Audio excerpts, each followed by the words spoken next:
Yeah, we're live. How you doing, man? I'm doing all right. Living, Yeah, so surviving. cool. You said you were going on holiday or something. Hmm? So you were going on a holiday. No, no, uh-uh. Okay. Maybe I didn't hear that correctly. Nah, no So holiday. to tonight, we're talking about still Sam Harris. Sam Harris is Yeah, trending, and he's saying some very interesting stuff. Some would say some very wild stuff. And I yeah, have I have a few clips of, I think about four clips of his response to the backlash that followed his interview with Trigonometry. So he made some comments again, and one of the comments that he made was that Trump is worse than Osama bin Laden. Now he didn't just say that; he tried to explain that point as well. So he gave the context in which he was saying that Trump is worse than Osama bin yeah. Laden. So I don't think it would be fair to just take that statement and say, then this guy is saying trash or this guy is saying something off. So we're going to react to, we He's just just we not. just react to He's those not. clips and He's not closing the gap there. He's not. He's not. I don't know how to better say it than he's not clinching the deal for me here. It's almost like now he's doubled down on with stupidity. yeah, and this is something that we talked about in the last stream on Sam Harris, where we talked about some people become so seduced by their own intelligence that Yep. they're not reflective enough. They can't see themselves for who they are as human beings who can err, and you know you you cannot be a champion in every area. You might be very good in very specific areas, but when it comes to other areas, you may be weak. And it's okay for you not to know so much about something. It's okay to admit that you don't know so much about something.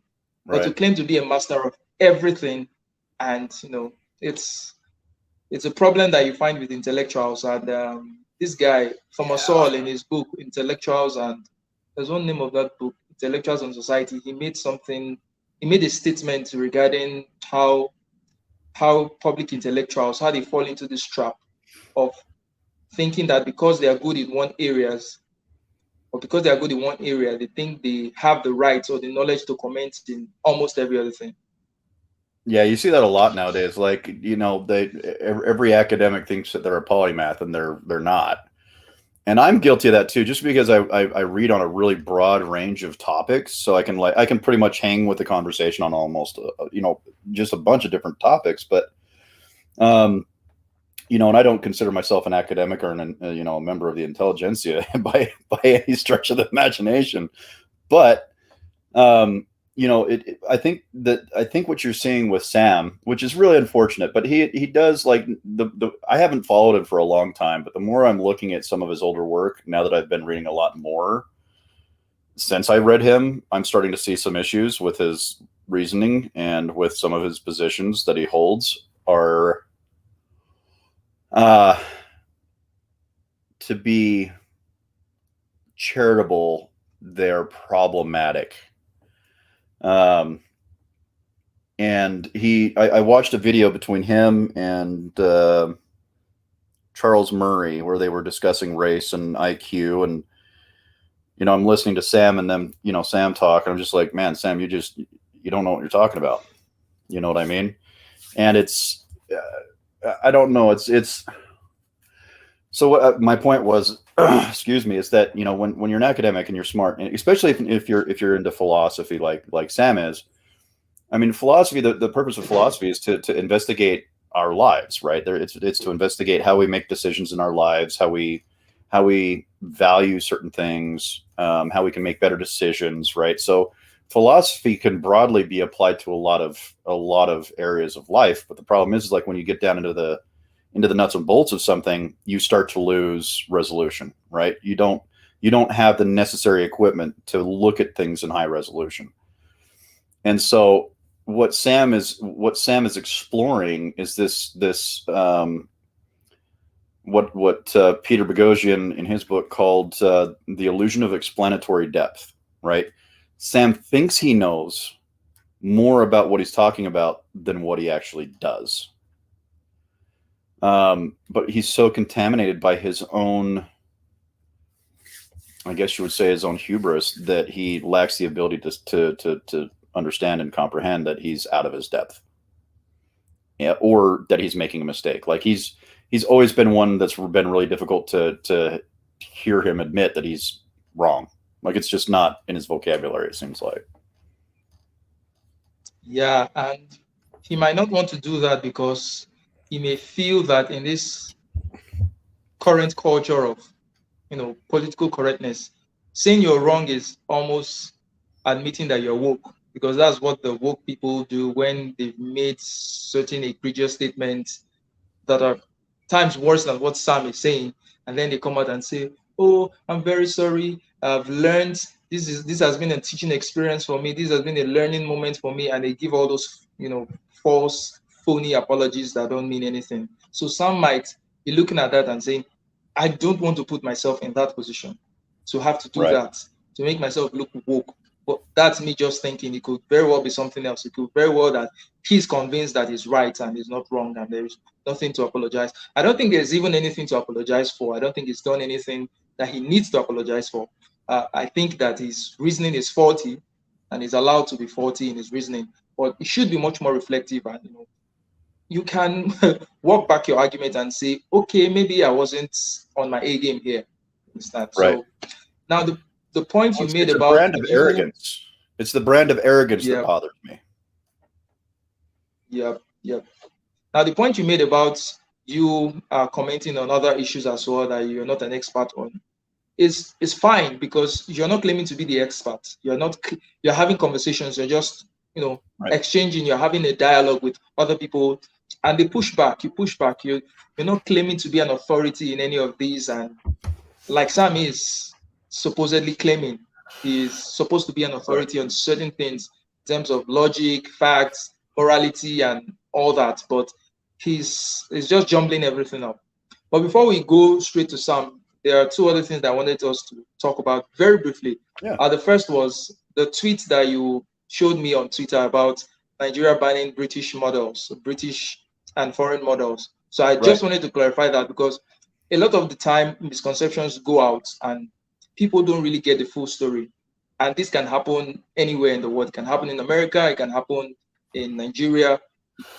People would always take a certain kernel of truth and then blow it to fit a certain narrative. And I'm sure that maybe conservative people might use that tweet and say, see, in Nigeria, they're banning other races, or they're banning white people. So where is the diversity there? Where is the diversity? Now, what the Nigerian government did wasn't to ban white models, wasn't to ban European or British models. It was to ban foreign models and voiceover artists. Take, for example, Steve, how much sense would it make for someone with your accent to be doing an advert in Nigeria? I mean, most people might not be able to hear you very well, or it just sounds foreign. Yet, Right. It just sounds foreign. So it has nothing to do with race, has nothing to do with skin color. It's sort of a protectionist. Let us protect our local industry. There are a lot of people here who can do this job. So why are you bringing in foreign models or foreign? That's why I would support it. Do that. Yeah, that's why I would. I don't support necessarily the nationalistic view of it, but I do support what they're trying to do with it, which is advocating and supporting local talent. Like that's like 100%. I'm on board with that. And this is how smart people get tricked. And I'm not saying I'm smart. Is I looked at the tweet, Wilfred Riley's tweet. And then I was like, bruh, Charles, what WTF, I think it was. And you come in with the actual statement. And it's just like, I felt so stupid because I was like, I fell for it. I fell for not researching something before speaking on it. But then again, I didn't really speak on it. I was just like, Charles, what's going on? Because that's kind of my process. Like, more about Nigeria, I know more about the U.S. So if something's going on in the U.S., I'd probably have a better scope and reason for it. So I was trying to figure out what was going on, but I did fall for it. Like I should have just been like, I wonder if this is true, and I could have just done a research myself. But Like, it's so easy to get tricked into believing something that's being put out there. And we really do have to be a little bit more discriminatory on how we look at things and how we view things and how we make decisions. So I'm glad that you found that. And when you did and you posted, I was like, man, I feel like a total dipshit. I felt like a Yeah, total dipshit. But it then you put happens. it out Like, there and I read it and I was like, there's no mention of anything about race. There's nothing about any mention of class or any other countries. It's just like, no, we are going to focus on us. We're breaking up with everybody else in the world and we're going to focus on us. And we're going to support local talent. We're going to get, because that's how you help people. Like if you've got a country um, where you've got an immense amount of talent available to you on tap, but you're tapping other countries for their resources, that makes no bloody sense to me. Like, you should be tapping your own resources and elevating the people in your country, paying people in your country to do things that they're going to be doing in your country, right? That seems blatantly obvious to me, right? So I don't know where Will got the reading that it was going to be that there was race involved, but because I'm sure there's a couple of white Nigerians, but they didn't exclude them. They just said, we're just going to focus on Nigerians for Nigerian business. exactly, Seems exactly. reasonable to me. So, yeah, you see, I like when people in a country have the right of first refusal. That's why I liked Trump's America First stance. You understand? It's not because I'm American, that's why I'm supporting that, but I am projecting that if this were my country, I would want my leader to be speaking like this. I would want my leader to put my country first. My leader should not, like, there was a clip about this. There was one German politician who was basically telling our people to fuck off, that they are going to help Ukraine, whatever, and it doesn't matter what their people are feeling. It doesn't matter what Germans think about it. It doesn't matter what Germans feel about it. And you're supposed to be a politician representing the interests of the German people. You're more concerned about the Ukrainians. It doesn't make any sense.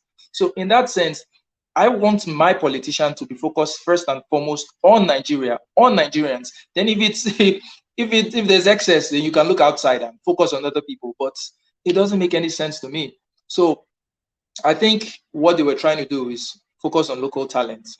So it wasn't anything racial. So it's not a big deal.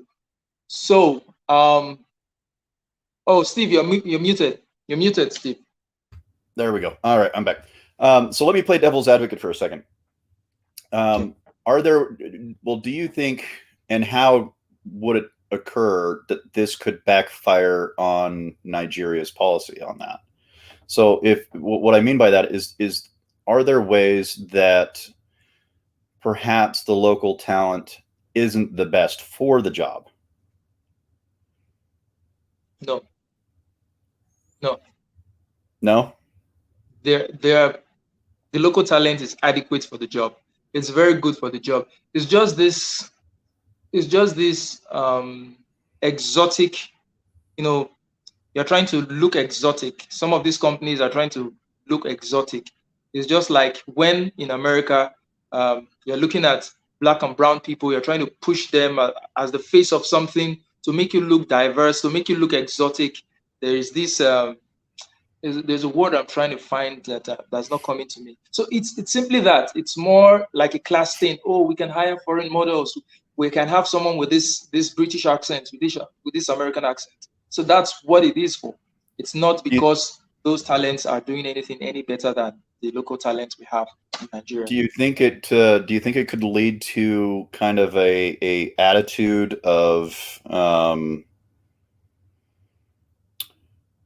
perhaps superiority? Certainly not. Like Certainly Nigerian, not. like what I mean by that is not like in like white supremacy as a superiority. Mm-hmm. I'm not that kind of superiority, but like I'm missing the words for some reason. I don't know if my meds haven't kicked in or what, but I'm having a hard time thinking of words. But what I'm trying to get across is it possible that it could create within the culture in Nigeria of exclusivity, right? So to the point where you exclude other people, because Eh, diversity is generally beneficial for everybody, right? So if you trap yourself within a construct, right, it's difficult to see outside of the construct. okay, now, so Am I Steve, coming across right? yeah, you are coming across right, but you know what? Okay. It would be a problem if Nigeria said we do not want Hausa voice models. Now, the Hausa tribe is one of the biggest tribe in Nigeria, but you can find them all across Africa. You can find them in other parts of Africa as well. You get so if Nigeria, we have more than 250 ethnic groups. If Nigeria were to come out and say, oh, we don't want people from a certain ethnic group to do this and do this, that would be a problem because you're causing problem for those who are living within the vicinity. Nigeria doesn't have even if it was a ban on white models, right? Nigeria doesn't have a significant European population or significant white population. They're so small, they're a handful. In a place Right. like America, that's not true. You have people of diverse origins that have been there for decades or more. They can claim to be Americans, right? So if America was to say we are banning black models, or we're banning Italian models, or we're banning French models, or we're banning Irish models, or people of such extract, that would be a problem because in America it's a Right. melting pot of all those cultures. They're living within the same vicinity, right? Yeah. Yeah. But here, that is not the problem. We don't have a significant European population. So even if we say we're banning all Europeans from doing such things, it's not going to cause any rift. There are not going to be Europeans here who feel excluded. Mm. The few Europeans you have here, maybe they're working with oil companies and all that, they are sort of expatriates. They're not really involved in the mainstream Nigerian culture. So it's not even going to impact them in the first place. So aside that, anyway, at times the government they just do these things. At times they don't even enforce it. So if Yeah. you you can still at times get some foreign models, they will still do these things. But it's Yeah. just good to be on the safer side. So I don't think there's a problem with it. I don't think there's a Yeah. problem with it. I wouldn't have had any problem. I would have said it was unnecessary. That move was unnecessary. But I know my people. I know how they think at times. At times they want to, when they bring in, they want to give you this feeling of, oh, I have the money to hire a foreign model. I there's a class that comes with it. There's a prestige that comes with it. There's if all those sentiments aside, anybody should be able to do. If you want to hire a foreign model, well, hire them to come and do it. But it just take for example, there are some local music that have been played in Nigeria, but when you see the video, the music video, you see foreign everything. Only the artist is Nigerian. Every other person is like there's a white chick. There are white chicks everywhere. They are spraying dollars. They are driving American cars, and you're asking yourself, Right. Is this supposed to be? Who is this music for? Is it for Nigerians or is it for Americans? The lyrics might be for Nigerians, but the visuals is saying European, is saying American, is saying something else. So there's a disconnect, right? Right. So I think even though I don't think it's the government's business to be doing all that, but in a way, I understand where it is coming from and why we need Yeah. to. So for that kind of stuff, especially what you're talking about is kind of like oh, I just had it on the tip of my tongue.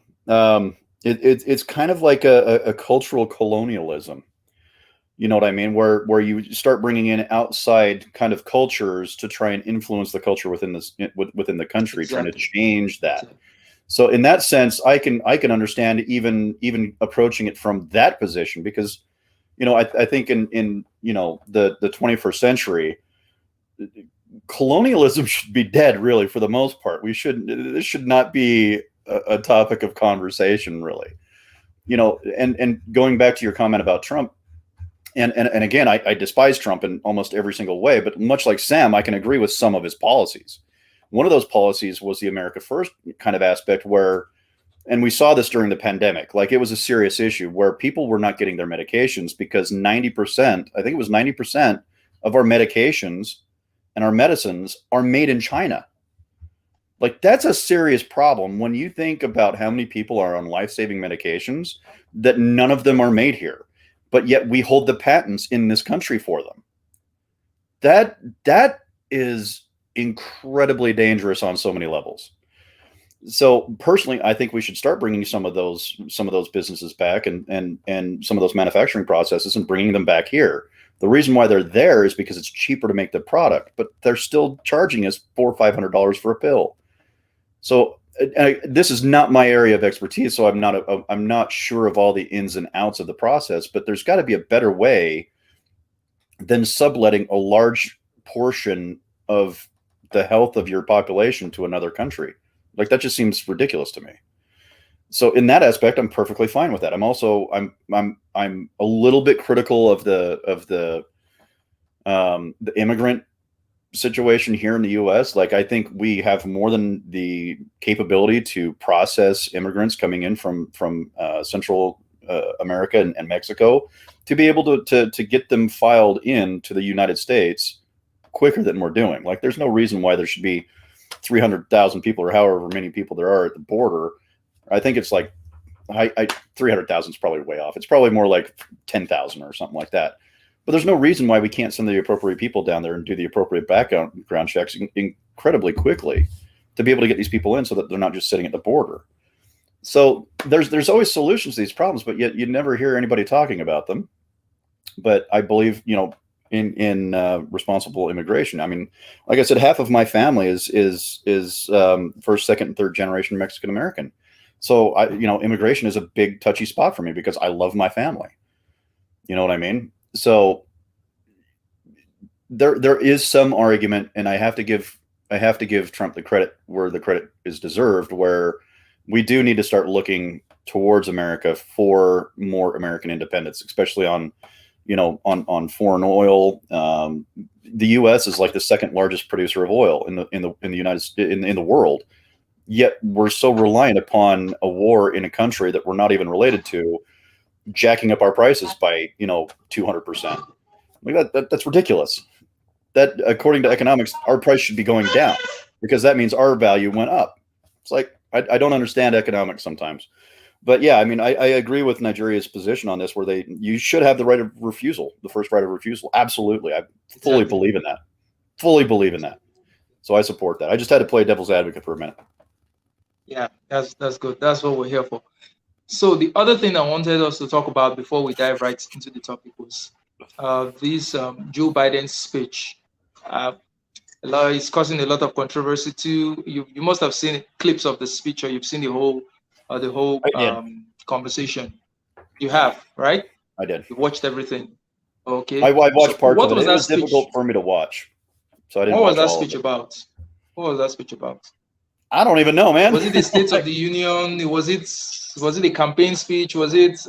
What was the idea behind that speech? I don't know. State of the Unions are usually done in the House of or in Congress, I thought, but I don't know where the speech came from. I don't know why it occurred, but it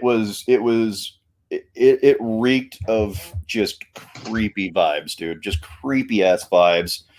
And while I agree that extremism is a serious issue, especially political extremism is a serious issue, the problem that I took with Biden was he specifically pointed out a certain group of people that you can't necessarily say are criminally extremist. Like, you can't just say that just because someone voted for Trump and believes, make America great again, is automatically an extremist by those definitions. You can't do that. And then to say that the country's single greatest threat is fundamentally wrong. Like, I don't know how to better put it than that. It's fundamentally wrong to do that. So it plus having the soldiers on each side of them with a red background. I don't know who told them to do that, but that was stupid. Oh, that's not tradition. That's never been done. No, it's, to my knowledge, it's never been done, and it was such a creep vibe. Like, I watched parts of it, and I'm just like, what the hell are these people doing? What are they doing? They're Biden ran on the platform of uniting the country again. I don't see in any reasonable way how that speech was supposed to do that. No idea how that was supposed to achieve his goal of uniting the country again. All it did was polarize it even more, and actually probably produced a lot more extremists than were there before. Because now every conservative in America who voted for Trump now feels like they're being labeled an extremist. Like, I don't know who Biden's speechwriter was, but that was fucking stupid. I can say that this is a pattern I've seen with Democrats, and this is one of the things why I don't like Democrats or the Democratic Party. Remember, Hillary Clinton called Trump supporters the deplorables, right?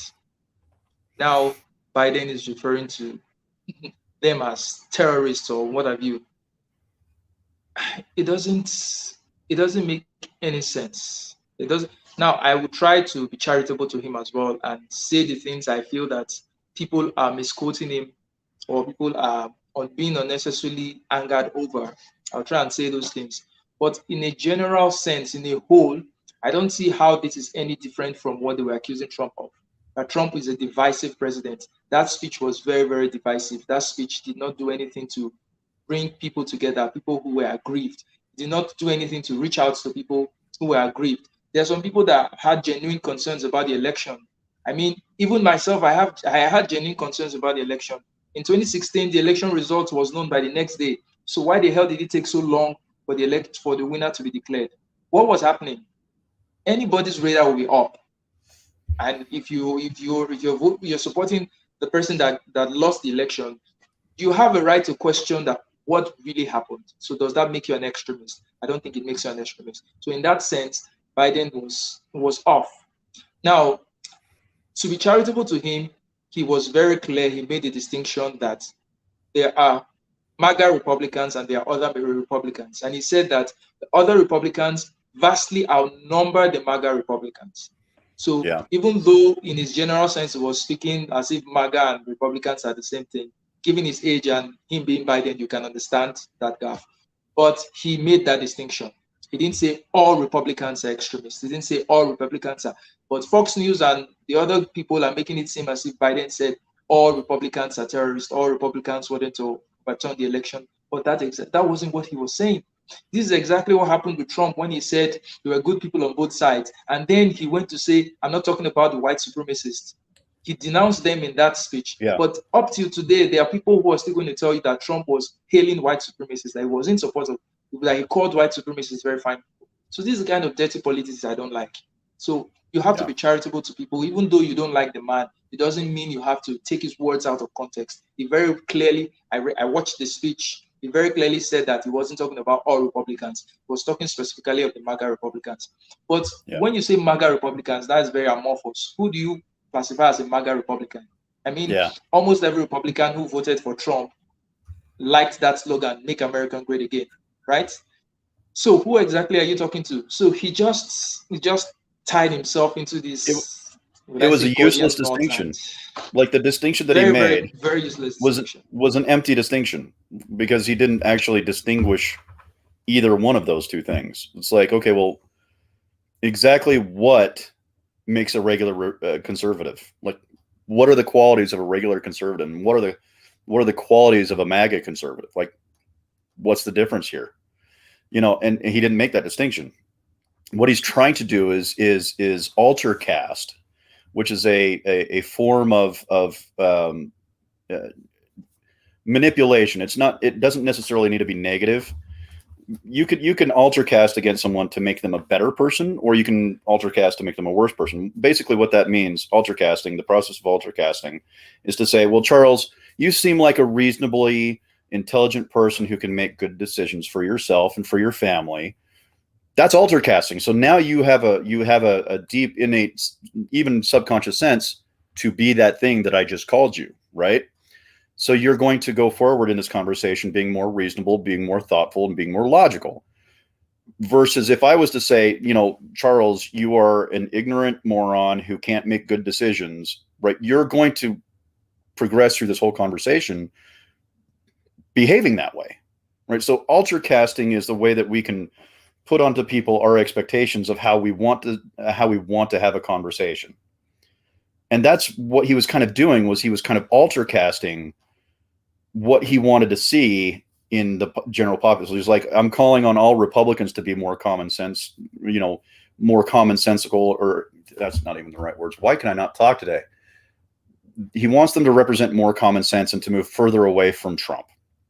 But I don't see, if he was trying to do that, he did a really piss poor job. And I don't know who told the Democrats that it's a winning strategy to always invoke Trump every 30 seconds. And why? Yeah. That guy is no longer the president. Just let him be. If he's guilty of anything, nail him. But let him be. I mean, you're just adding it's like you're opening an old sore, an old wound, because there are Republicans who are going to be constantly reminded about this guy, about the election and all that. People who may have forgotten. But then this constant news cycle about Trump, it's getting boring at this point. But well, anyway, let's. One more thing really there is that, the two most common logical fallacies that politicians use is the ad hominem and the appeal to emotion. So something that people watching this can do is, like, if someone is trying to appeal to either your emotion or they're trying to attack the other person, these two things should immediately set you off to something is wrong. Why are they trying to manipulate me into making a decision? And you should immediately be critical once that starts to happen and start investigating as to why they're trying to call this other person a horrible person, or why are you trying to appeal to my emotions? Like, they're coming after your guns, right? Well, why are you trying to influence my decision here? Like, why not just be logical about this and present your argument? And this is something that I find incredibly divisive in the political process here in the United States, and probably everywhere in the world, is like, well, we don't want their side to win, so we're going to make them look worse. And that's completely antithetical to a better class of country, because we want to make the argument better. We want to make better arguments to fight crappier arguments. But yet they're trying to appeal to our emotion by attacking the other person's character, or attacking or attacking us and our emotions, right? So it just makes me incredibly suspicious of Democrats and Republicans. Both of them are incredibly guilty of this. Exactly. Of trying to manipulate the populace into aggression, basically, against the other side. And it's just like, yeah, that's probably not a great idea if you're trying to unite a country. It's very counterintuitive to demonize one political party, either the Democrats doing that or the Republicans doing that, knowing fully well that you share the country with these people. These people are Americans, after all. They are not aliens. And these people, they share the power with you. They share the government with you. At times they win, at times they don't win. So are you trying to tell me that the 4 years or the 8 years that the Democrat is in power, that an evil is what is in power? Or are you trying to tell me that the time the Republicans are in power, that they are evil? It's evil that's in power. It certainly is not. You can have differences in policy. You can have differences in opinions on anything, on any policy. But to the extent where he goes to demonizing, degrading, dehumanizing the other side, it becomes a real big problem. I don't know why politics in this age, it seems as if it seems as if politics never changed. It's like in the days of old, where people just backstab themselves, and it's like a gladiator warfare and all that. That's what you still see. Yeah.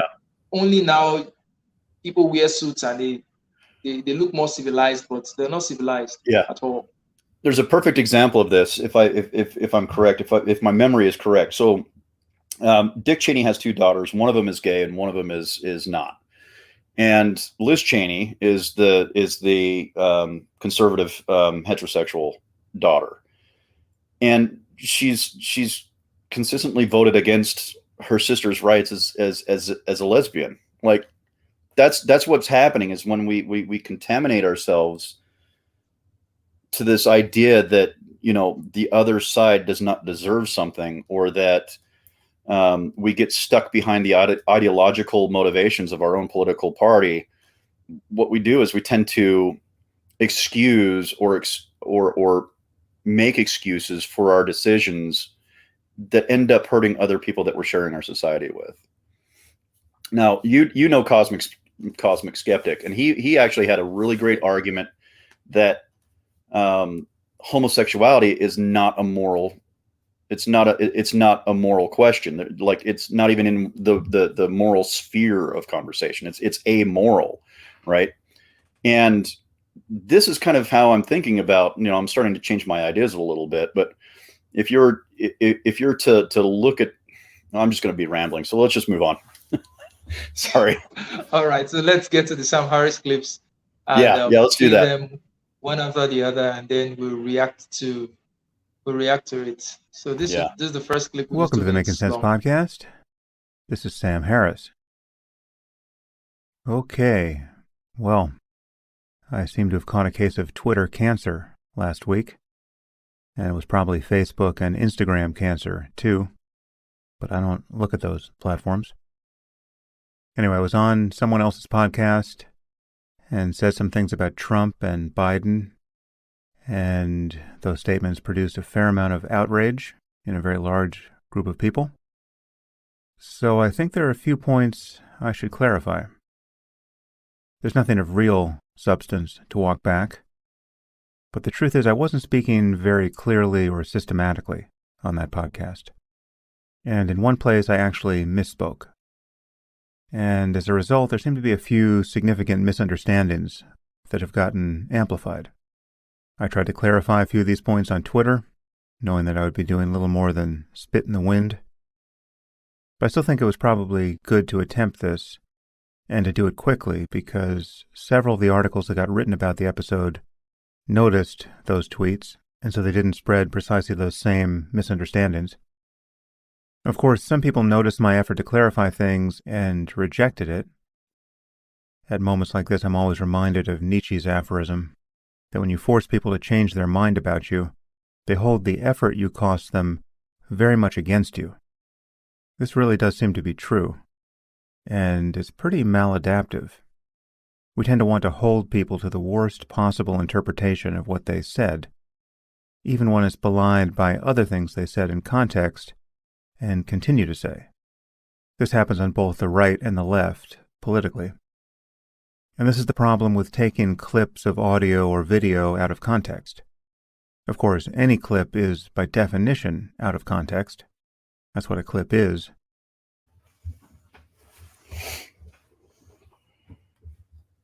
All right. So, you get that, Steve? You get that? What are your thoughts on this first clip I just played? I think it's a nice way of trying to slip out of the culpability of making an error in judgment and argument. It's like, no, we all understand the context, dude. Many of us watch the entire video. We understand the context. If anything, just own the fact that you made a piss poor argument. Like, just come out and say it. People react amazingly well to someone who's being humble. And if you say, that was a horrible argument, I made a lot of conflations and equivocations that just don't make any sense, and I just argued it very poorly. Let me see if I can put it in a better way. Okay, cool. Okay. Let's hear it. But to excuse your bad logic because people just don't understand you it's just it's a crappy argument. Yeah. So let's just address this Junior Coltrane's comment. Please, this comment is not nice. It's not allowed here. It's not appropriate here. We can't say blacks are just lie. They just lie. Constantly demons, constantly lying black people evil. No. That will not be allowed in this platform. Nah. We're not demonizing anybody. We're not demonizing black people. Certainly not. And in case you didn't know, I'm black. So what you're saying here might be applying to me as well. So even if I wasn't black, that would not be a cool thing to do. So please, we don't entertain such things. I'm just going to delete this and make sure it doesn't. Yeah. Junior, to help you understand where we're coming from here is that we don't want to typecast a certain group of people as something nefarious or bad or cruel or evil. People do bad things, not black people or white people do bad things. The skin color has nothing to do with bad intentions or bad actions. So I want to make this perfectly clear. I don't support these kind of statements, and I don't want to. I want to give you every opportunity to back up on that statement and realize that the demonization of an entire group of people is probably not, and it's not probably, it is not an appropriate argument. So, anyways, Charles, go on.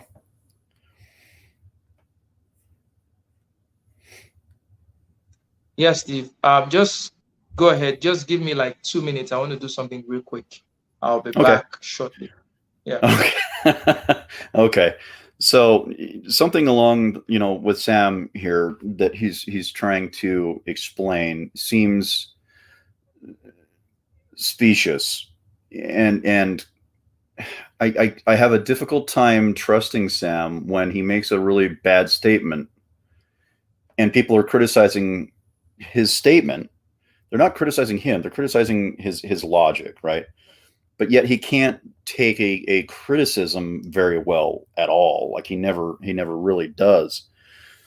And, I would like someone who uses reason and logic and philosophy to be able to say, you know what, hold on a second. Let me see if I can, because what he's not doing is he's not being charitable to his listeners and his viewers. Really, I would expect someone to say, okay, let me look at this objectively and rationally and say, okay, I can see where people are getting the idea of what I'm doing. So here's the flaws in my logic. Here's where I can do better. Let me reframe my objections and my argument in a better, more clear way. And I think that would be incredibly beneficial for Sam, because what he's doing is he's creating a brand of arrogance and ignorance. And I don't think you have, as a public intellectual and as a academician, you can't afford that, because once you do, people just stop listening and they ignore you. And then the next thing you know, you lose your audience. And I don't think that's a slippery slope either. I think that's a very reasonable, logical way of looking at it. So I'm constantly being frustrated by Sam, because he's not seeing the error of the logic that he's using, and he's completely ignoring the people that are bringing these things up. It's like, no, Sam, this is how it works. Like, we need to be able to critique each other's arguments and not be offended every single time it happens. So I wish he would just get off his damn high horse, have some humility, and maybe take a look at what he's saying again. It just makes it really frustrating to watch him just try to reinforce the bad logic or the flawed logic that he's already used. And I happen to agree with his perspective on Trump as a human being. I think he's a horrible human being. He's a liar. He's I don't have a degree in philosophy or in psychology, but he seems narcissistic to me. And he, when he was in office, he had several of his children in positions of power, in specific seats, which I don't agree with. I don't think you should be a politician and have your family in there, because it makes it look like you're some kind of monarch, and you've got the prince and princesses all in positions where I guarantee you there's other people out there that could have done a far drastically better job at advising the president than his own children, who are going to be just yes men and yes women. It's just I find it incredibly distrustful. I find it incredibly concerning. And I'm distrustful of their ability to advise their father and the president of the United States, and arguably the highest seat in the land, and the leader of the free world, as we call him. It sets a bad precedence. It would be like Biden having Hunter in a seat next to him. it wouldn't make any dang sense. It's clear that you should not bring family into politics, and that's exactly what Trump did. And I distrust him immensely because of that. I do share Sam's perspective where we can agree with what someone does, even though we detest them personally. Bad people have good ideas and good people have bad ideas. And we see that a lot nowadays. But where does the distinction between criticizing the person come when we're criticizing the policy? We try to look into who a person is to understand what their motivations are. And sometimes it's not necessary. Sometimes we just need to look at the policy and remain objective and inquisitive. And I would say question everything and distrust everyone. that's kind of my go-to. Yeah. Thank you, Steve, for holding forth till I came back. So now, two things I want to respond to what Samari said. One was clips can be misleading. People can take a clip of something that someone says out of context and react to it and just blow it out. And he's very right. And currently, we are actually reacting to clips, but we'll try as much as possible to give him the charity and not take anything out of context. But it is very, very possible for people to take clips. And he even explained it with an example of Trump, how Trump was taken out of context in his speech talking about the protesters, the white supremacists or protesters or the neo-Nazis, where Trump said there are fine people on both sides, but he clarified. So Samaras used that as an example of how easily people can be taken out of context with a certain clip. So we're not going to do that with Samaras. But then he's wrong in assuming that people do not watch most of the podcast or people were just reacting to a certain clip of it. I, for one, watched the whole of the podcast, and I think a lot of people watch the whole podcast. I did too. So he's wrong in assuming that people are misinterpreting him. There wasn't anything outside of what people already say. There is no further insight to be gained by watching the. In fact, taking a clip out of that podcast and showing it gives you enough information to even make a decision on what Sam was trying to say. But that's not the point. The point is that most people watch the whole of the podcast to try to get the context, because I think with someone like Sam, because you can't neatly fit him into right or left, people seeing that clip, they would be like, okay, maybe this is not what this guy is saying. Maybe there's something else going on here. So let me find out the whole clip and see what exactly he said. So he's wrong in that stance. So him just pushing the blame back on people, they're trying to demonize me, they're taking me out of context. It doesn't work. It really doesn't work. Blame That's shifting. like a cop out. It doesn't work. Yeah, on the left we call that blame shifting, where you shift the blame from yourself to someone else to escape culpability and responsibility for a shitty thing that you said. And it might not be just the left, but I hear a lot more on the left than I do in conversations on the right. On the right, people are much more upfront and brutally honest, and they'll be like, "That was stupid."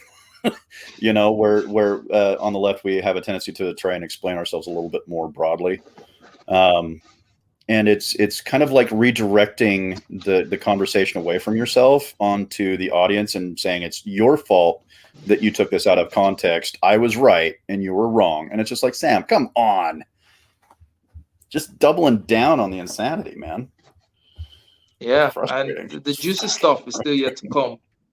The juicy stuff is yet to. Oh, you froze up a little bit there, Charles. I don't know what happened. I don't think it's on my side. So is there anything? You're still breaking up really bad. Do you still want to react to that clip? Yeah. Sorry, a call was coming in. Yeah, I don't know what happened there. Go ahead. What did you say? To react more on. Yeah, a call was coming in. I'm using my phone, so that's why. Oh, gotcha. Yeah, because even on my screen, it's frozen. Okay. Do you still want to react to that clip or we move to the next clip? I'm pretty much done replying to that clip. I think we've covered the fact that Sam's wrong. So we should move on to the next clip. Okay, good, gotcha. So I hope this guy doesn't call back again. So let's go to the next clip and see what Sam says again. Many of you will remember that it became well established on the left that Trump referred to the white supremacists and neo-Nazis who rallied in Charlottesville as, quote, very fine people. There were very fine people on both sides. You remember that? That was something that Trump said in a clip from a press conference where he was attempting to address the aftermath of those terrible events. Everyone from Biden on down insisted that he was talking about the neo-Nazis and other obvious racists as, quote, very fine people. And almost everyone on the left still insists that this was the case. But if you watch the press conference, you will see that he wasn't doing that. How can we know this? Because he says so. He literally says that he's not talking about the neo-Nazis and other racists.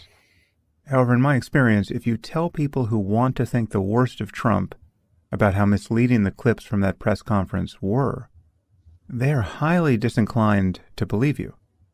And many of them come up with arguments for why they don't have to believe you. They say things like, well, there was no one else there. They were all neo-Nazis and racists. So Trump saying that he wasn't talking about them doesn't hold water, because those were the only people to talk about. Now, even if that were true, and I highly doubt that it is, it's clear from his remarks that Trump thought there were other people there, just ordinary people who were worried about certain statues being taken down. His remarks make no sense if he thought that every protester was a neo-Nazi. Anyways, most of you know there are very few people who are more critical of Trump than I am. And I'm sure I will amply demonstrate that yet again in the next few minutes. But I think it's important to be honest even when attacking someone you know to be a terrible human being. And relying on clips is a great way to be misled and to mislead others about what people actually think. And many people over in Trumpistan are now doing that to me. Again, I made this much easier than it should have been by speaking sloppily. Yep, so that's the second clip. Tell me what your thoughts are. Well, you know, Sam is right when he's talking about, you know, we really should not base our opinions off of clips. And there's no better evidence than my example earlier where, you know, Wilfred Riley posted that tweet and I didn't even read the article. I just kind of was like, hey, Charles, you know, what, you know, WTF.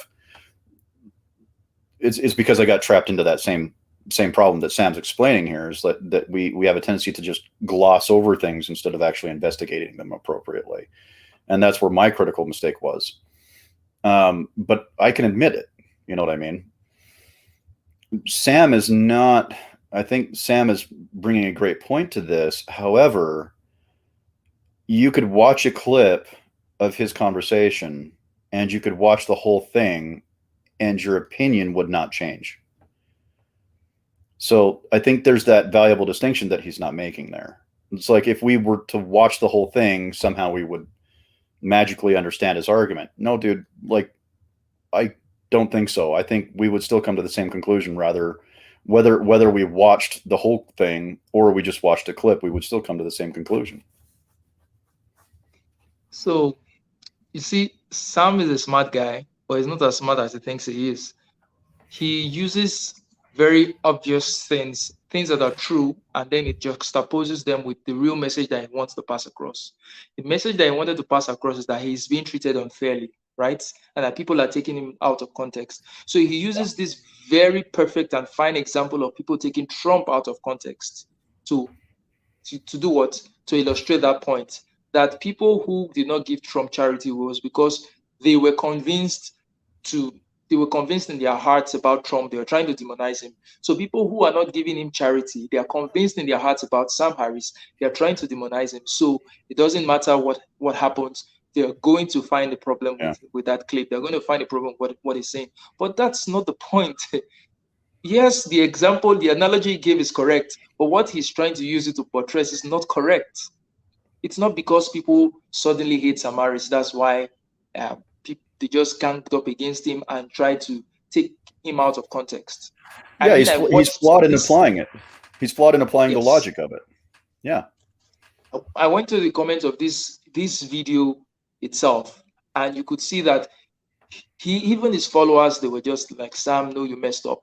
You messed up. Yeah, it's not just Trump stands. This justification doesn't work. It's everybody. So it's not as if it's the sinister people. It's not as if it's people who don't like Sam Harris. Most people think he's a decent human being. Most people think he's an okay guy. We may disagree with him here and there, but I don't think there is any concerted effort to paint Sam Harris in a bad light. So there is no one who is going out there deliberately trying to misrepresent Sam Harris. No, all this came out as a result of his statements in a podcast. So he can't, at this point, be playing victim. He's playing a victim, but he's going about it in a very smart way. He's trying to make it seem like he's unbothered, like it's an intellectual. No, but he's actually playing the victim. He's actually saying, he's sorry for me. The Trumpians, people in Trumpistan are attacking me. But it's not just people in Trump. Now, every other thing he said, it's his own friend. Every other thing he said up until the Trumpistan, just like the tweet that he made today about that Biden clip and then adding Trump to it. Before you mention Trump's name, you still have some credibility. The tweet still made some sense. The statement still made some sense. But immediately you brought in those in Trumpistan are doing this to you. You just lost everything, because it is not just people who like Trump that are saying these things about you. It's people who like you. It's people who follow you. It's your followers. They're the ones that are saying, Sam, no, you're wrong. Your reasoning is faulty here. So how do you miss all that and say any backlash you're having is because of Trump, the MAGA people, like Biden would put it? This is the version of the MAGA people, right? So in effect, he's calling everybody who disagreed with him on this, everybody who criticizes him on this, they are in effect, they are Trump people. They are people from Trumpistan. And it's the delusion that arrogance creates. And that's where he's arguing from. It's not intentionally dishonest. I don't think he's doing this intentionally, obviously. Obviously, he believes in what he's saying. But the inability to recognize that and the ability to internalize his mistake is a deep flaw that he needs to come to reckon with. And that's a very difficult thing for everybody to do, not just intellectuals, but every average day, every human being like you and myself, we get caught into, these feedback loops, right? I posted on my Twitter something about impact versus intent. And if we focus on one too much, then we naturally and automatically create a feedback engine that consistently feeds us and consistently feeds our confirmation bias. And that's what he's doing. He's created his own feedback engine where he believes he's always right, due to whatever reason. Maybe it's his arrogance, maybe it's his confidence. But one way or the other, he's not looking at what his critics are saying and saying, you know what, maybe I need to revisit this. And he may still come to the same conclusion, but at least he would have been able to admit, yeah, this was poor reasoning. It was poor logical reasoning. My heuristics were completely off on this one, even though my main point is still correct, is Trump is a horrible human being and should not be reelected. The way that we get, like we discussed this last time, is like the fallacy, which is like you can have a bad premise and a bad argument, but you can still come to the right conclusion. Like the way that we make these distinctions and the way that we make the argument matters. It really does matter. So you've got to be coming from an unflawed premise. You've got to have an unflawed argument to get to the right conclusion, to be able to argue it appropriately and with the integrity that intellectual rigor calls for. And that's the mistake he's making, in my personal opinion. Exactly, and you're right. That's the mistake he's making, and it's just sad that he isn't seeing any of that. So let's just go over and play the next clip. If there's nothing Sure. else to comment on this. Nope, I'm good. Even when dealing with people's misunderstandings or outright lies about what I've said, I'm rarely in a position of saying, sorry, there was actually a word there that was out of place and misleading. Now, unfortunately, in the present case, there really is an offending word. So I feel I need to offer some clarification, because I genuinely see the grounds for people's confusion based on that clip, and because many people are now accusing me of believing things I don't believe, and of supporting things I don't support, and of generally being a hypocrite. For instance, many people are saying that I used to be committed to truth and honesty. I wrote a whole book about how bad it is to tell lies, but now I'm in favor of lying, apparently, and censorship. And I'm actually open to destroying our democracy, too. This is all bullshit. So apologies in advance if you find this boring. I actually find it an interesting experience to go through. Being engulfed by a tsunami of hatred definitely gets your attention. And you get to see who your friends are, and who is almost your friend, and who your former friends were always in the process of becoming. And you get to see otherwise smart and decent people deranged by rather sickening political and financial incentives. And you get to see the strengths and weaknesses of your own business model, and of your own place in the world, really. It's not an experience I recommend, exactly. If you can avoid being burned as a digital witch, I suggest you avoid it. But it really does have a silver lining, if you've played your cards right.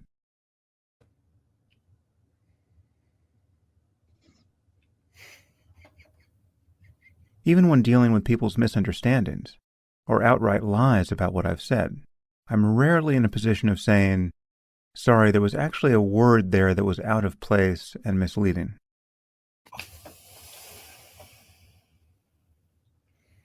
All right. Can you hear me, Steve? Yeah, it says that you're on mute. Okay, now you're good. I could hear you, but it was weird. That was, I think, what I believe was an intentional attack or dig, as you might call it, on specifically Gad Sad, who criticized him. Gad Sad used the argument of distinction between deontological and um, um, deterministic. Consequentialist, Yeah, consequentialist, and consequentialist. deontological. Yeah. And Gad Sad, they're not close, but they've had dinner together. They've met each other. They know each other. They've read each other's books. And it's just like, Sam, why are you attacking your detractors? Why are you attacking people who are criticizing you instead of saying, you know what, these people are my peers. I should be recognizing that maybe I'm doing something wrong. And maybe it wasn't just one word, because he goes on to discuss the word that he made the mistake of saying was warranted. It's like, no, Sam, you're focusing on the wrong point. The point was the entire logic bubble that you used was wrong. It wasn't the word; it was the entire logic bubble that you were using. And then to attack your friends or attack people who you think were your friends, but now they're not your friends. It's like you're caught in a cognitive dissonance, which you're willing to attack people who love you or are your friends, and using that as some kind of an excuse. I just I don't understand it. It's like, you commented on your writing on Twitter. So this perfect example is that you made a beautiful Substack article on the shifting moral landscape of Sam Harris, which you tweeted out a section of that, and I even said, I don't agree with everything Charles is arguing here, but it's important and critical to question, people that we look up to and cultural and social thought leaders. Like, I'm not attacking you as a person. I'm attacking maybe the argument that you're making. I I'm not confident with the argument you made, but I'm not attacking you, and I hope you wouldn't feel attacked, because we can sit here and we can have this conversation. We could have a debate about what you said during in your article and whatnot. But I don't understand why Sam needs to attack his friends and tell them, well, you're not my real friend because you didn't agree with me. Like, that's what I would do if it was my friend saying that. If it was you saying that, I'd feel like, fuck you, Charles. That is dishonest as fuck. You know what I mean? And it's I find it so disingenuous and disrespectful of him to do that. Like, I don't know where Sam lost his mind, but he needs to find it again. Sam Harris is woke as fuck. Or as a Irish comedian would say, he's woke as feck. I don't know. I don't know if that's true. I don't think Sam's woke. What I think he is he's strangely enough, I think he's ideologically possessed by his own cult of personality. Steve, this is what happens where everybody decides to get into the game of playing the victim. This is the victimhood Olympics that Candace Owens was always talking about. I can't argue that. Victimhood Olympics. Yeah. And everybody is, I really can't blame Sam. I mean, everybody is into it right now in America. So why not him? He should take a pie of it as well.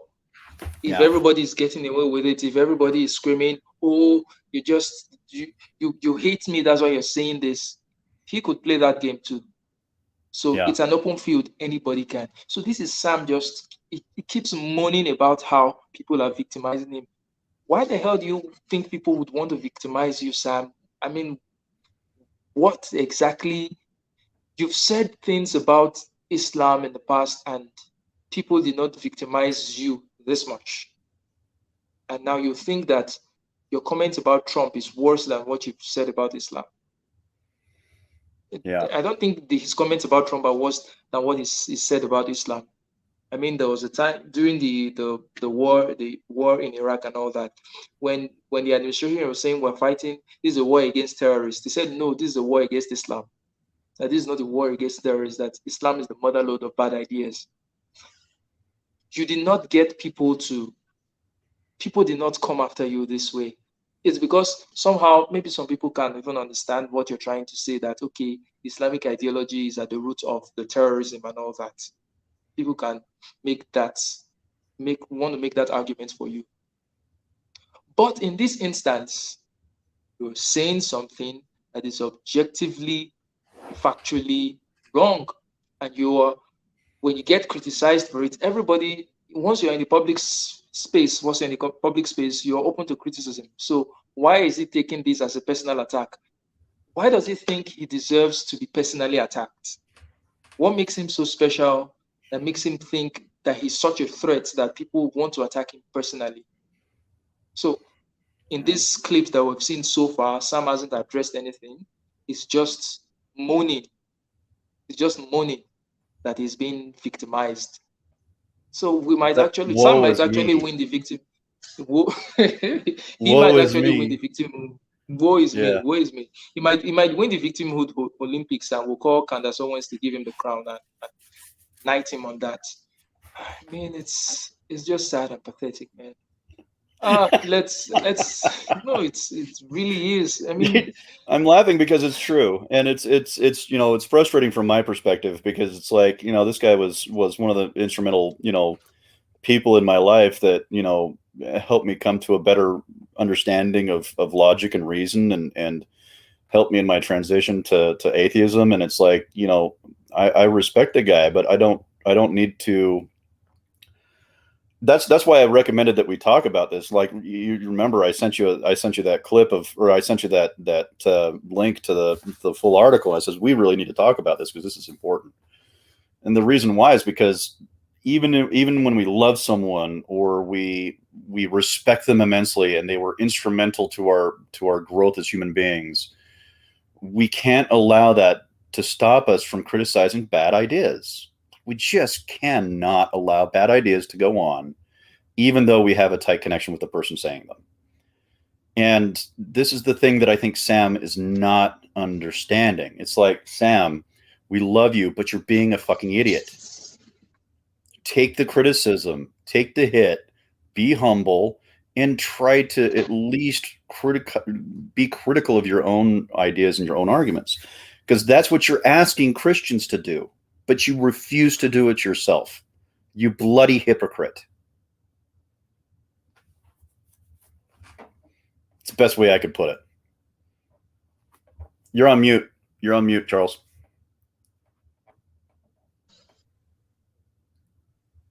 Okay, so the last clip is about 10 minutes long. So let me just play it from my laptop. That's why I joined with the laptop as well. Okay. This clip. I can't help but think there's an angle that we're not seeing here, and I'm trying to think of what it is. So I'm going to think about it while we're watching the video. Please do think about what we're missing. Think about what we're missing. So I don't want us to miss out anything, so that it's not as if we're misrepresenting Sam or giving a false narrative or a false impression of him. I want to be as charitable as I can to his to his points, to the point that he's making, but he's not making it very easy for anyone to give him that charity. What the hell is going on with this laptop? May just have to play it with my phone, but let me try again. Sam Bloody Harris. All right. Okay. The context was a 90-minute podcast where I said many things that make this clip much easier to understand. However, as I said, I definitely created several problems for myself by bumbling around a bit and genuinely misspeaking at one point. And the fact that I actually misspoke will be very easy to demonstrate, because the word I used really does contradict everything I said in the setup to the clip. And it's contradicted by what I begin to say in the very next sentence. But it's certainly my fault for using the wrong term. Before I deal with the clip, I want to emphasize again that I usually speak very precisely, even when I seem to be saying something extremely provocative. For instance, I've said on several occasions that I think Donald Trump is a worse person than Osama bin Laden. Now, the statement is obviously meant to get your attention. I get that it's surprising, but it's not meant to be hyperbolic. I can defend every word of a statement like that. What I can't defend are people's misunderstandings and erroneous extrapolations of a statement like that. Perhaps I should just clarify that statement again, because it actually goes a long way to explaining my view of Trump. Why I think he's such a terrible person, but not nearly as scary as some people think he is. And not nearly as scary as many people think I think he is. I think Osama bin Laden was a more or less normal human being, psychologically. He was just living in the grip of a dangerous and idiotic worldview. The moral structure he imagined he was living under and wanted to impose on the rest of the world, given his beliefs, was despicable. So he created immense harm. And it's very good that we killed him. But within the framework of his odious beliefs, he demonstrated many virtues. He was a man who certainly seemed to be capable of real self-sacrifice. And he was committed to ideals beyond his narrow self-interest. He was, by all accounts, personally quite courageous. I don't claim to know that much about him. But it wouldn't surprise me at all if he was generally a person of real integrity and generosity and compassion in his dealings with his fellow Muslims.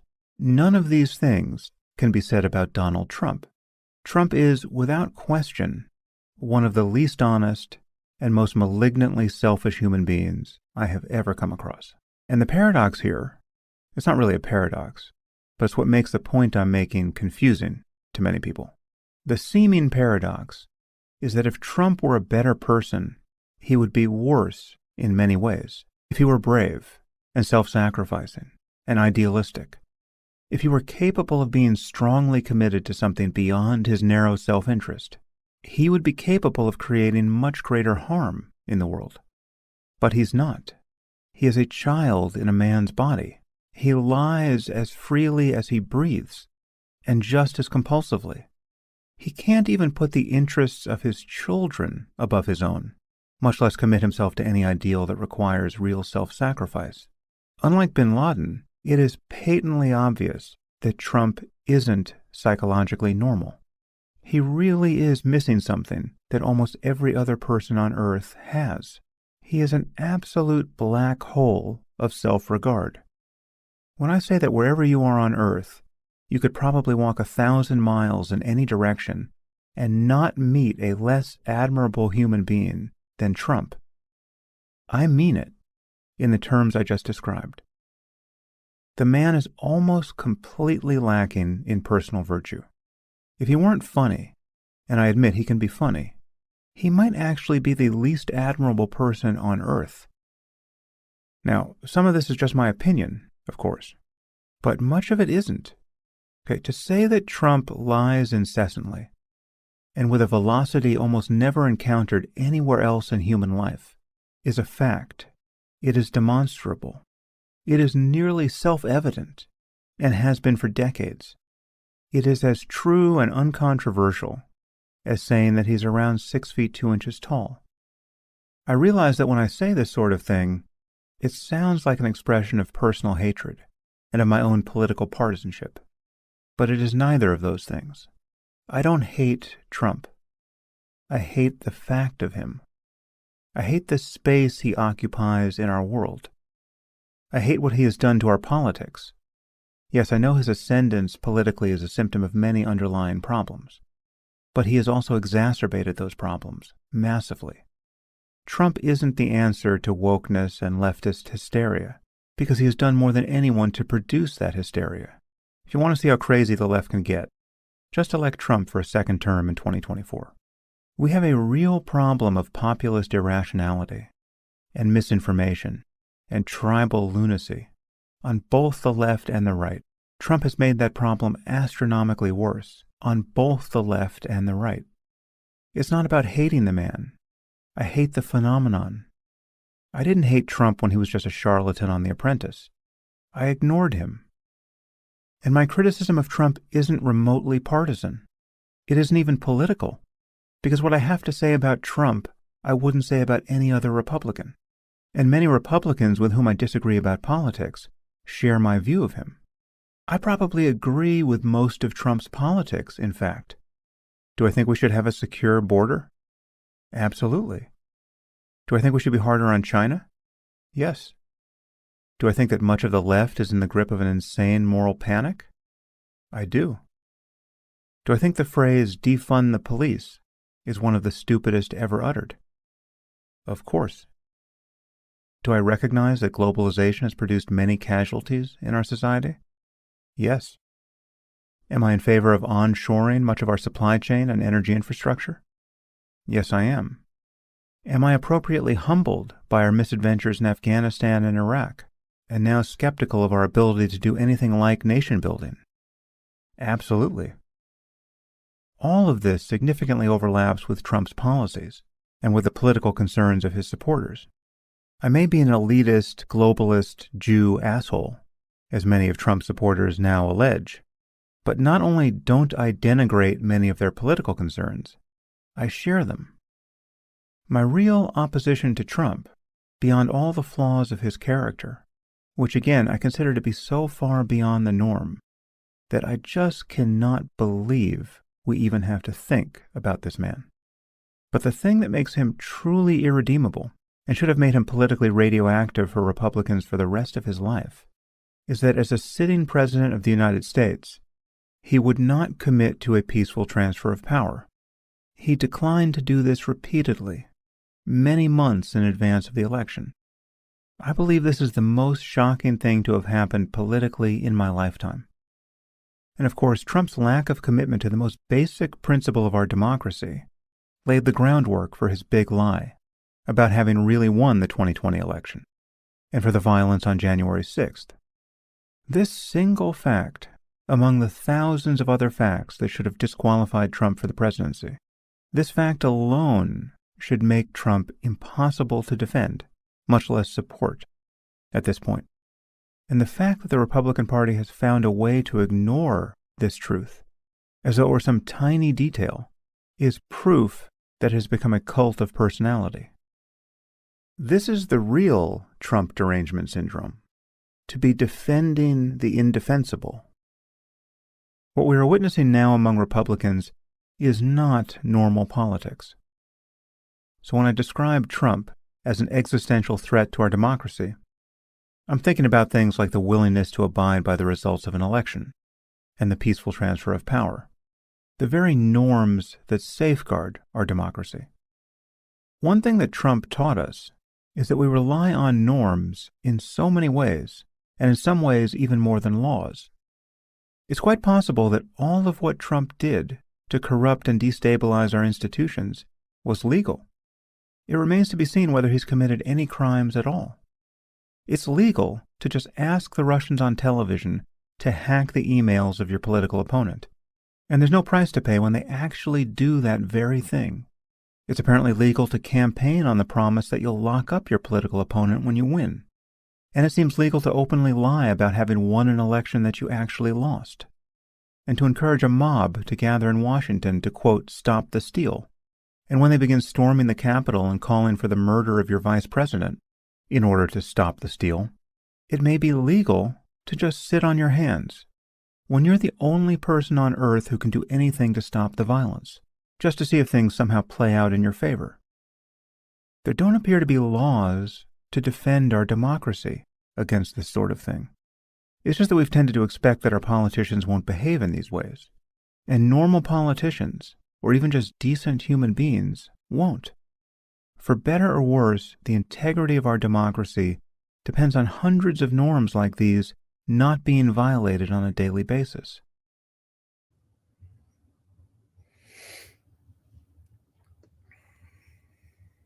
All right. So, what are your thoughts, Steve? There were a lot there. There's a lot to unpack. I was trying to make some notes so that I don't forget some of the points. So, over to you. Before I get into my second point, my first point would be, if he would have argued his position the way he did just now on the podcast, I don't think we'd be talking about it. Because what he displayed there was a rational argument to not electing someone who was morally bankrupt. Okay, cool. The problem was when he started to bring in examples and the false equivalency of those examples. So the Hunter Biden laptop story has nothing to do with Trump being a horrible person, right? What he was trying to do was he was trying to put an exclamation point on an appeal to the emotion of his viewership. Broadly speaking, that's what I think the biggest mistake was that he made during that. And then, obviously the second mistake was trying to reinforce that he wasn't wrong. It's like, no, dude, you were still wrong. But had he made that argument in that podcast, I do not think we would be talking about him. I just don't. The second point that I have is perhaps we're not following the structure of dissecting an argument correctly. So if we look at it and we look at what his argument is that Trump is a bad person, right? Sure, very well could be. I believe he is. But my belief doesn't make something true, right? So I have to actually argue that. I have to make sure that I have all the facts in my possession to be able to make that claim. For one example, I don't like how when he was running for president, he said, LGBTQ people, you're safe. I'm not going to do anything against you. And then later on, he redacted and said, trans people can't serve in the military. Well, it's like, that's kind of in opposition to what you said before, dude. Is he a morally bankrupt person? I think there's enough evidence to support that. And I don't want someone who's morally bankrupt in a position, in the highest position of the country, with an ability to cause massive and irreparable global harm. I don't want that person in that position. So let's say that I had all the facts in my possession and I could prove to you that he was a bad person. Would or should that influence your voting habit?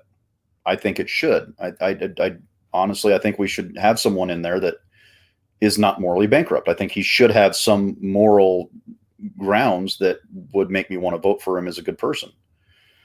The second would be to identify Sam's claims.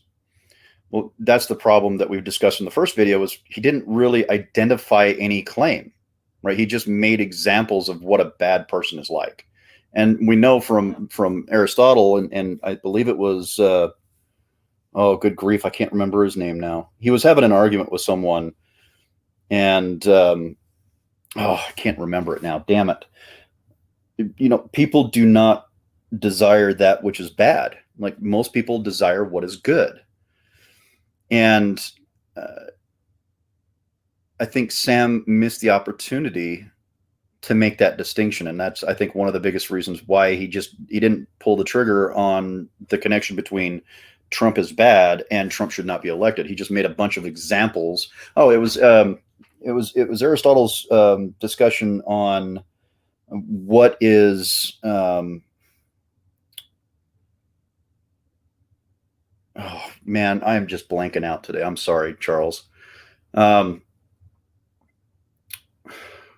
I wish I could remember what that whole discussion was. I need to go back and read him again. That's fine. But he was making an argument, you know, of what is an honorable man, right? And the people that he's asking it to, it might have been something else, but we'll just take honor as an example. And they would just give him examples of what honor looks like, but they couldn't give him a definitive definition of what honor is and why we should follow it, right? And you can't explain something by just giving examples of the thing. That's kind of not the way that it works. You know what I mean? Mm-hmm. And so I think that's where Sam kind of made the biggest mistake in his argument. Now, if you move on to thinking of alternative explanations or counterexamples, I think he could have made a lot better ones. And again, we kind of go back to the consistent examples, and using something as atrocious as dead bodies, you know, the bodies of dead children in Hunter Biden's basement not being a problem for him. It made us all kind of take a step back and be like, why would that not be a problem for you? Because it's a wholly separate conversation. Like, it shouldn't even be in this conversation. Do you see that he still made a reference to dead bodies in this podcast? Yeah. Now, him bringing bin Laden into this conversation at all. Bin Laden is a man who was responsible for the deaths of thousands of US citizens. Yeah. And other people. Yeah. And I don't know how. Okay, now let me start from where he says that when he says Trump is worse than bin Laden, he's not being hyperbolic. He's just trying to get your attention, right? But that is actually being hyperbolic. Now, if he's trying to get your attention, that will be fine. But he says he can explain that. He can explain what he means by that. And he went on to explain it, saying that bin Laden, he does not doubt that bin Laden, as a human being, as a person, must have been a very decent human being. He must have been honorable to his fellow Muslims and all that, but was just in the grips of a terrible ideology, right? And right after he says that he doesn't really know much about bin Laden. So which is it? How is he sure that bin Laden has those qualities he just said? And him still saying that he doesn't know much about bin Laden. So that doesn't square very well. It's an appeal to ignorance. Supposing that bin Laden was honorable to people around him, he was a good father, he was whatever, that doesn't make him better than Trump, because we can make that argument for almost anybody who was terrible. We can look at Mao and say there were some qualities that Mao has that were positive, right? Yeah. There were some qualities that Hitler had that were positive. Probably it might just be to one person, but he might have been a nice person to one person. He might have been honorable to one person. Yeah. Right? So does that make that person a good person? Right. You can say in this regard, bin Laden is better than Trump. But to say that bin Laden is better than Trump as a whole because of these specific, right? I mean, what you're explaining, I don't know how. What you're explaining is the compositional divisional fallacy, right? So assuming that just because there's parts of bin Laden that were good, that must mean that the whole of bin Laden was good. And he's doing the same thing to Trump. He's saying, well, because Trump's got all these bad things about him, then that must be representative of the whole. No, Sam, that's not how that works. You can make an argument that this person has done so many X things that are bad, and this is why we should not elect them because they have a history of making bad decisions. But to make the claim that a person is a bad or evil human being, and that's why you shouldn't hire them or elect them, is fallacious in itself. Because even someone who is self-serving can do many great things for many great people and never do anything harmful to a majority of people. And it can still be self-serving, and he could still, get his jollies off about, being selfish. So the argument doesn't hold. It doesn't hold any water whatsoever. And this is the distinction that Sam is not making. The thing is, I would take Trump's flaws and personality any day over Bin Laden's avowed virtues. You know why? Because as far as I can tell, Trump hasn't killed anybody. But I can tell you categorically that Bin Laden has killed thousands of people. Right. So how do you even make that? I don't know, dude. I think you froze up again, so I'm just going to continue talking. So the issue here is that I have with this flawed reasoning is that Bin Laden, I swear to God, Bin Laden killed on September 11th, 2001, 3,624 people, something like that. Or no, it was 2,964 people, something along those lines. So we'll just round that up to 3,000 people. So Bin Laden did that, which was egregious as hell. Like that's not in dispute. Trump did not do nearly as much damage. Like Obama did more drone strikes than any other president in history, including Trump. And I despise the fact that Sam's making me look like I'm supporting Trump. I absolutely detest that, because I'm not. Hopefully anybody watching is understanding that I'm not criticizing. I'm not advocating for Trump. I'm criticizing Sam. But arguably the war against extremist Islam and the war on terror caused hundreds of thousands of deaths of both soldiers and innocent civilians. So really, who has the onus of responsibility of committing the more deaths? Osama bin Laden or the U.S. government going in and bombing innocent human beings? So the argument is just simply flawed from the very beginning. And now I understand that this is kind of a fallacious way of thinking in the first place, but that's not to detract from the fact that Osama bin Laden did evil things. And what he did was a specific type of terror that cannot be excused. But neither can ours. And that doesn't put us on equal footing either. I just don't understand how Sam is making these conflations. Like, I understand he's trying to give an example of something, but I don't see why he needs to. Like, it should be based on the very merit that he's arguing.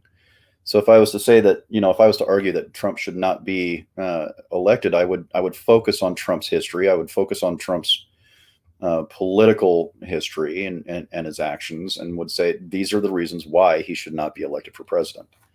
That doesn't mean that I can't recognize the good things that he's done. I mentioned in our first discussion the good things that he did, and I'm sure there's probably a vast number of other good things that he did that I'm not aware of, because I can't watch politics 24/7. Not my shtick, but I can still make the argument that the places that he did fail were significant to me, and that I believe that he shouldn't be elected based on those beliefs in the first place. And then we should have a debate about all of that. This doesn't need to be a dichotomic conversation. Like, there doesn't have to be an inherent good or bad or good or evil kind of designation of this conversation. It can be purely a conversation about the facts that we do have, But also, what Sam is also doing is he's bringing into question a person's character and the decisions they're making that are obviously, the seat of the presidency is the most complicated, stressful, and difficult job that there is in the United States. And you can look at Obama and you can see when he got elected to when he left office. I mean, he was a completely different guy. His hair was gray, like he just looking exhausted, because that's the role that the presidency actually inflicts upon one's health. But it's I hate the fact that I'm having to be viewed as defending Trump. So what I'll do is I'll kind of give personal reasons as to why I don't think Trump should be elected. Now, keep in mind, I share Sam's opinion about who Trump is. There's nothing that Sam said that I disagree with as far as Trump's personality or his character flaws, his selfishness. None of that I would dispute. My dispute would be his voting history, or his voting history, his inability to unite a country that desperately needed uniting. And while he did show us the flaw of our political system in as much as the intense and deep-rooted corruption, which really should have been blamed on both parties, he moved into a position where he seemed so full of himself and so inflated by his supporters,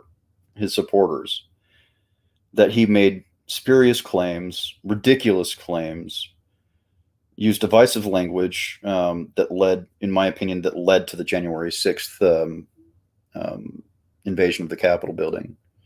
I'm not ready to call it an insurrection yet, but it was definitely criminal, because you are now doing whatever you can to stop a democratic election and process. And you can check me on this, but the language that Trump used to incite those people to riot was very intentional, in my opinion. If you go back and you watch his last speech before that, he's "Don't let these people steal your country." I mean, that's a clear incitement. And I'm sorry, but I can't get behind a president who does that. It's the same reason why I will not back Biden. It's because he's equally as corrupt in that sense, where the most important thing that we can do as a country right now is not our globalization. It's not our industry. It's not our GDP. It's quite literally a chasm that has been torn between our country and its political beliefs, to the point where families have disowned other members of their family. The very basis of our country, which is the family, has been destroyed by not only the policies of the left, but of the right too. So I hesitate to put all the blame on one person, because I've seen enough of this to believe that the political divisiveness in our country has been committed by two bodies. One was the media system, especially legacy media, and its lack of dedication to journalistic integrity, and the political parties themselves creating divisive language, dividing the country beyond ideology, or between ideologies, to say that Republicans are bad, Democrats are good, or vice versa. I find that kind of language repugnant, disgusting, and unnecessary.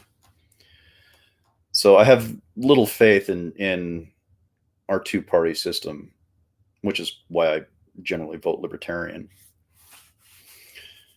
But I'm kind of wondering where Charles is at, everybody. I don't know where he's at. I can keep going though. But let me just see if he messaged me real quick. No messages. Hopefully he's okay. But the flaw in Sam really is what I don't know is Trump derangement syndrome. I'm not really exceptionally familiar with it. But if I could guess what it looks like, what Sam has exhibited is exactly what that looks like. An overwhelming and reinforcing belief that Trump is going to be the end of our country or the Antichrist, which I think underlies a distrust of the intelligence of the American people, which I also find equally as disturbing. Because I given everything that's happened in the last 3 years, with the pandemic and just an overall sense of dissatisfaction with the political strata and the way that people have treated other people just poorly, unkindly, uncharitably, cruelly,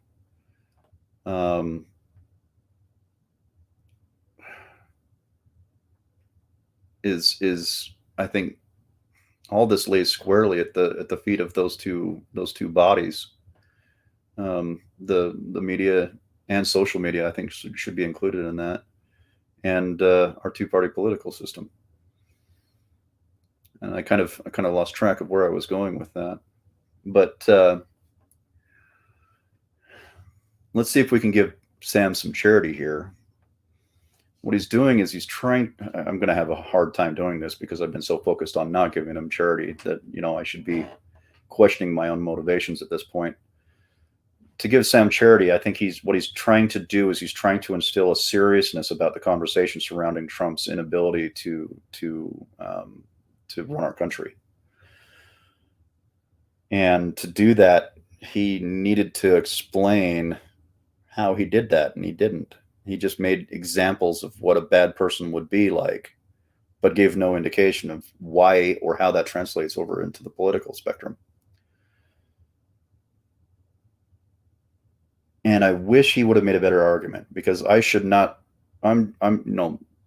little old Joe Blow mechanic America should not be having to tell Sam Harris that he's blatantly and clearly wrong. I think Sam should have known better than that, because he's following the same belief systems that he says he left behind when he joined the perspective of atheism. Truth, rationality, the pursuit of truth, the critical mind. Sam is a perfect example of that.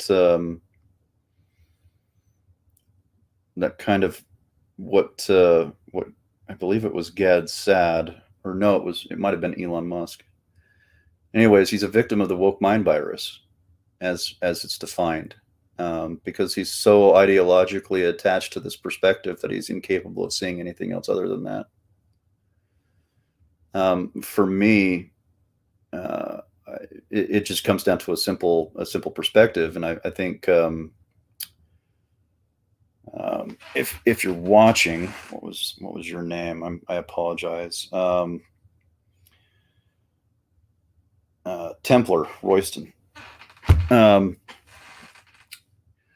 My distaste for Trump is both his political positions, his personal positions, his speech, his mannerisms, his willingness to be divisive and repugnant in his behavior.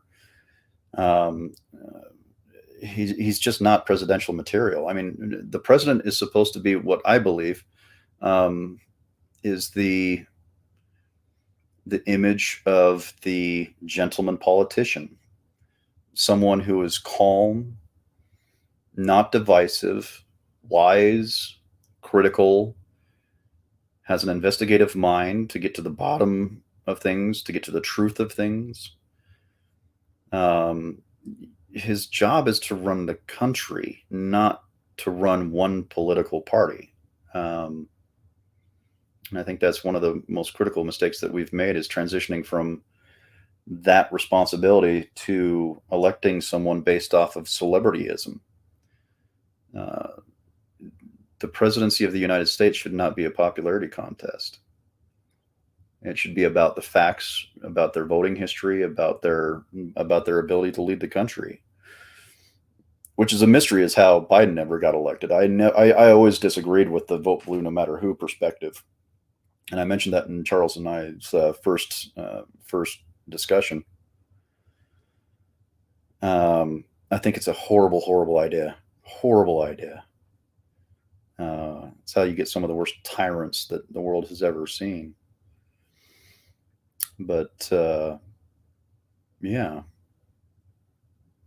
Well, if Charles doesn't get in here in the next couple minutes, I'm probably just going to back out, and hopefully the stream will end, because I'm running out of things to say. I need that interaction with Charles, but I hope everything's all right.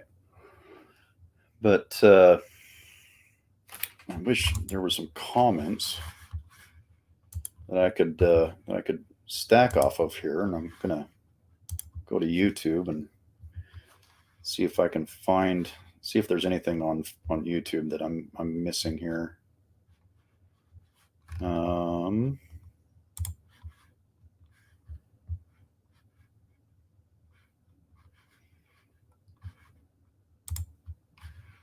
It doesn't look like there's any chats. There's 2 people watching. Somebody throwing a chat there. Hey, Chloe. But the image of a gentleman politician is now tarnished.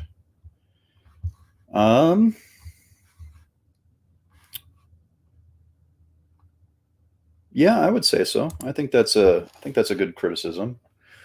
Although I don't think that that's necessarily a. I don't think it has to be tarnished. I think we can bring it back again. But I find that as long as we're maintaining this 2-party system, there's no interest in keeping it gentlemanly or civilized, I would say, in this case, because it's always going to be Democrats against Republicans, and nothing's ever going to get done. And the divisiveness is going to continue. But let me see here, Chloe. I don't know if you're interested, but I am going to send you a link, and maybe we can chat for a minute.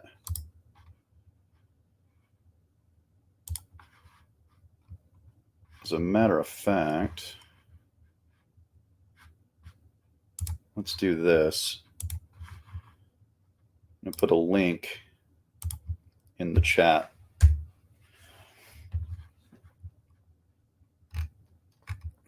Let me know if that doesn't work,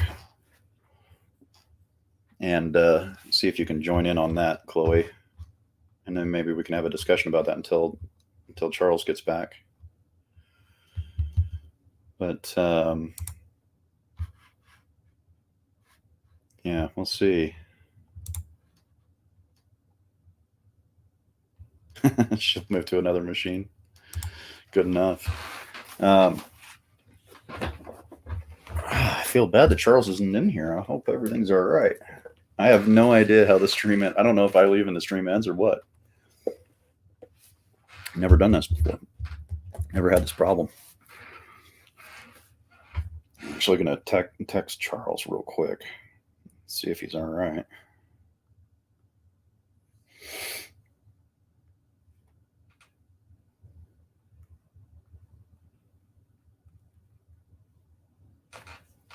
See if he answers back. Hopefully everything's okay. That's crazy. Yeah.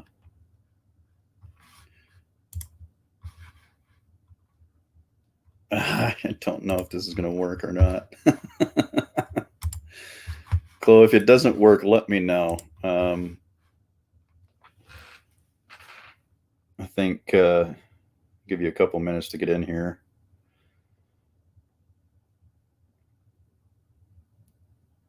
I wish there was some more people in the comment section so we could have some different perspectives.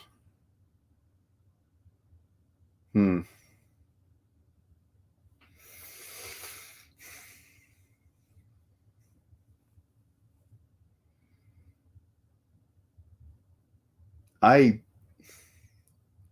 personally, I hope Trump never wins again. I think he's probably the worst thing that we could elect, but for completely different reasons than what Sam gives.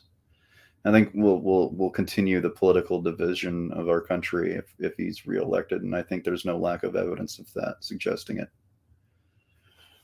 But we'll see.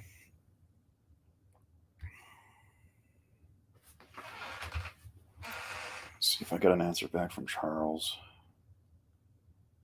I hope his phone didn't die or something. That would suck.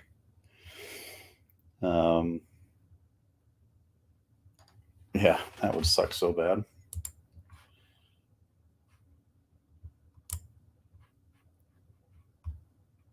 I don't want to end it just quite yet. I'd like to see Chloe in here, but I don't know if she can join from the link that I shared, because I think Charles is the one that has to send that.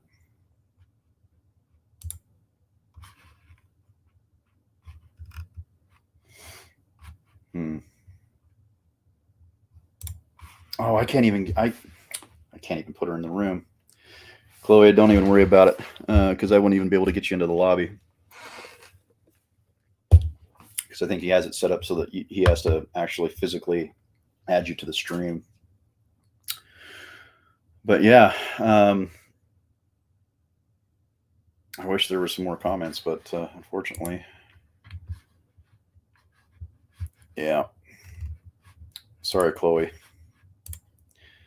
That would have been awesome to have you on. Son of a gun.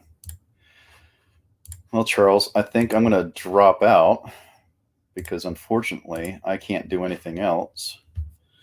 There's no back and forth here, so I can't really. I'm just going to be rambling on and on and on what I've already done for the last 20 minutes. Can I do a jig? I can do a jig, but not on camera. Would be literally impossible for me to stay on camera and do a jig. I can act like it, but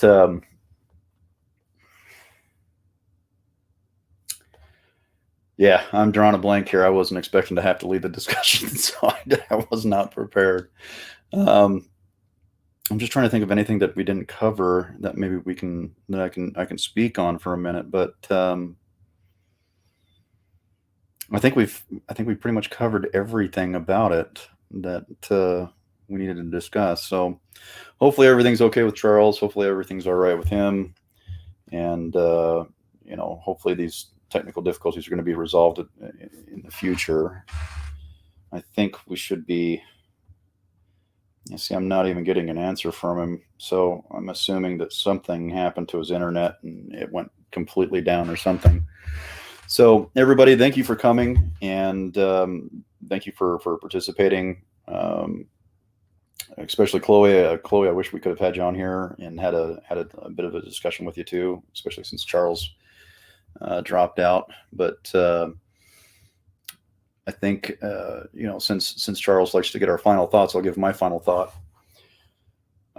I think if we're going to have conversations around politics, we really do have to refrain from getting emotional about it, even though the things that are going to affect us make us emotional. We have to remain logical, and we have to remain focused and objective about what we're having, and we have to be honest too. And what I mean by that is I can be honest and say, well, Trump did some great things and he did some good things, but he also did some bad things. He did some horrible things, and he may be just one of the most divisive presidents in the history of the United States. And that's a bold claim, I understand. But if you look at the last 6 years, I think you would easily come to the conclusion that we are the most divisive that we have ever been. And we really do need a unifying president that is capable of doing it, who is not either mentally comatose or deeply character flawed. But we have to retain that investigative mind, retain our objectivity, and practice humility and charity. And I think if we do that, I think we'll be okay. But we do have to remain vigilant, question everything, and distrust whatever we're being told. Trust but verify. I don't know. You got a point there, Chloe. Lincoln might have been more divisive, but he was divisive for a good purpose. Even though it plunged our country into a civil war, it needed to be done to end the abomination and stain on our country, which was slavery. But it's a good point. It's a very good point. But everybody have a great day, and I hope everything goes well for you, and I hope you enjoy your Labor Day weekend holiday, and be kind to one another, be charitable, and question everything. Thanks, everybody.